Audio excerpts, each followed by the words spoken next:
What's up everybody, Mike here, and in today's vid, I just wanted to talk about censorship in gaming. Mainly, we're going to be talking about the game Ready or Not.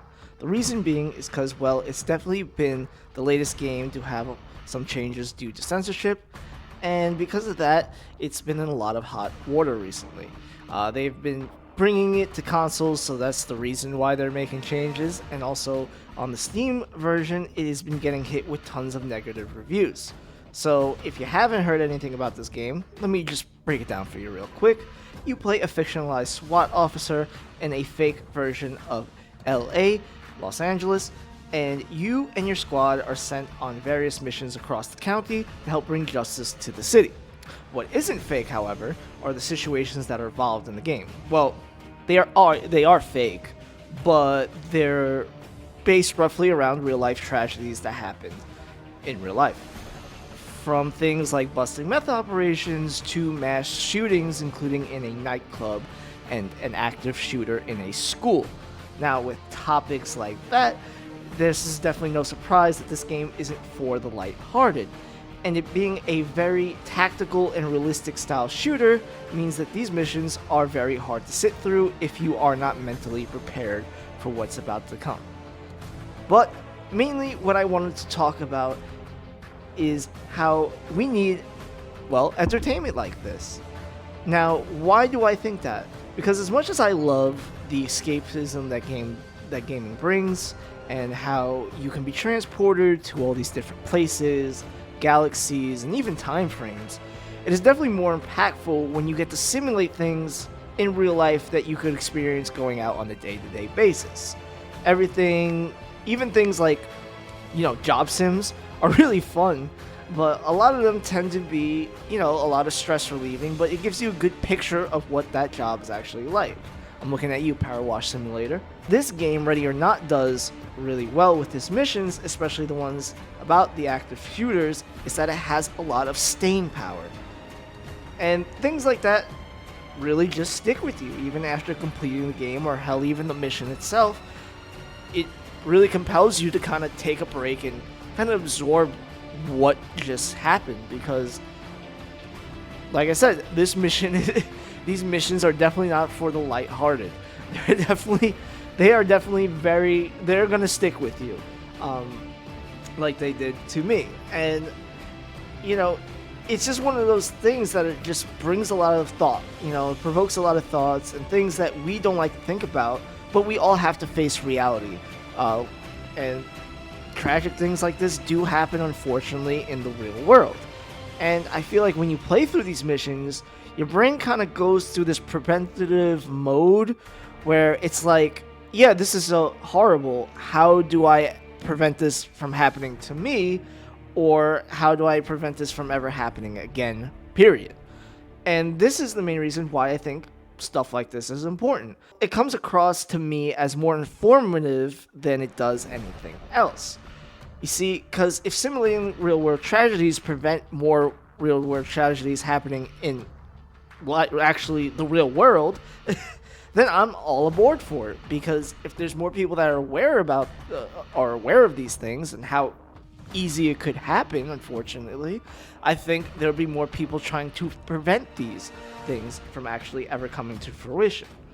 Now, of course, I do believe there should be a warning hinting that there are some extreme stuff in here, and it does do this with the rating system, or at least that's what I like to think. That's the purpose of the ESRB system. But I wanted to draw a parallel to another popular game that has had its fair share of controversy, and that is Modern Warfare 2's No Rushing mission. A mission I'm sure many of you are very familiar with, and what I think is worse, because you actually get to play the mission No Rushing as a terrorist shooting innocent people, rather than in Ready or Not, because in Ready or Not, you actually are a SWAT officer trying to take down these active shooters. So at the end of the day, you're playing the guy that's bringing these terrorists to justice. And I think that is more, on the logical side, better than a mission like No Rushing. That's just one mission alone, in the whole game of Modern Warfare, because it talks about this big grandiose war, and then there's that one mission alone. But just in that one mission has a lot more staying power on anybody that played that mission than any other mission in that game.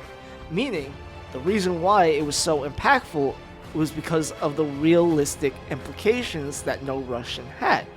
Meaning that yes, this was a fictional world that we were playing in. We were playing as a military style, like you were playing as an army ranger and stuff like that, or SAS member. But when it comes to things like that, it sticks with you because of, well, just how, well, maybe not real, because those guys really were walking in with like light machine guns and fully kitted out in body armor, but still, like, it shows that stuff like that could actually happen, and that's what I think has made that mission just stick out more and more, and left a lot of, staying power with all these people that played this mission because of how impactful it actually was. Which makes sense, because that was something that has never been done before in a mainstream style military shooter game. But my point is saying all that is that even that had an option to, well, turn it on or off, because it was never just taken outright from the game or censored. You had the option to play through it if you wanted to. The reason Ready or Not is getting heavily scrutinized is just because they are changing things in some of these missions, albeit minor changes, but changes nonetheless. And the thing that bugs me a bit is, well, what's stopping them from outright removing some of these missions? Some of these missions completely from the game, because if they wanted to do it for censorship sake, or wanted to make more sales or more appealing to more people, what's stopping them from removing it? Because if they're saying it's because of consoles, well, Modern Warfare 2 was largely played on consoles and still contained the mission, but there was an option, like I said, to keep the mission or not. Whereas Ready or Not, not being able to turn off these missions would kind of change the whole game. So I understand from a dev's perspective why it might be easier to, tweak some things in these levels to make it less triggering to people, but still not giving option to people that are not bothered by it, or, want the full experience, and making those changes to the PC version as well is what landed this game in hot water, because they never really gave the people a choice to say, like, hey, do you want this in the game or not? They kind of just said, hey, we're moving it to consoles, so let's just start censoring some stuff. And to me, that is why I agree with the gamers that feel slighted by this, because if you like a game due to its gritty, realistic style and approach to things that happen in the real world, and all of a sudden they changed a couple of things, it would definitely be off-putting to that hardcore player. Meaning that if your intent is to make that gritty, realistic shooter, why stop halfway? Like Mike says in Breaking Bad, you have to go full measure. Meaning, if you're gonna go for a certain style, you're gonna have to cater to that audience, and even though these changes may be somewhat minor in the overall experience, it still impacts those players that have been supporting your game from day one. Because now they feel slighted in some type of way, and now we're wondering, well, if there are any more censorship changes to come, why would I support this game? Because the reason why I liked it was because it was a gritty, realistic shooter. So if you're kind of changing the essence of the game, that is what putting people off to this game that has been playing it for quite some time.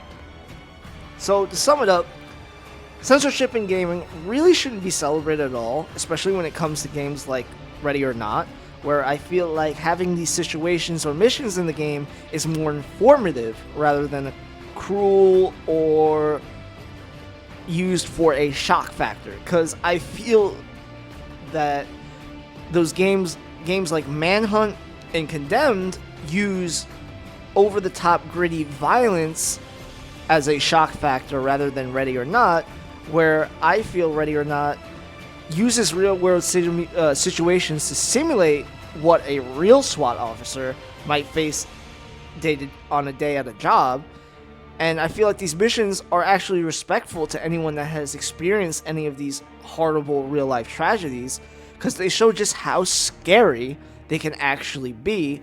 And that's what kind of speaks to me the most, is that as much as we like to use gaming as an escapism from the real world, it's always a cruel reminder, but an important one, when a game like this gives us a bit of a reality check and makes us think about these unfortunate circumstances that happen in the real world. Because it's those thoughts that stick with you.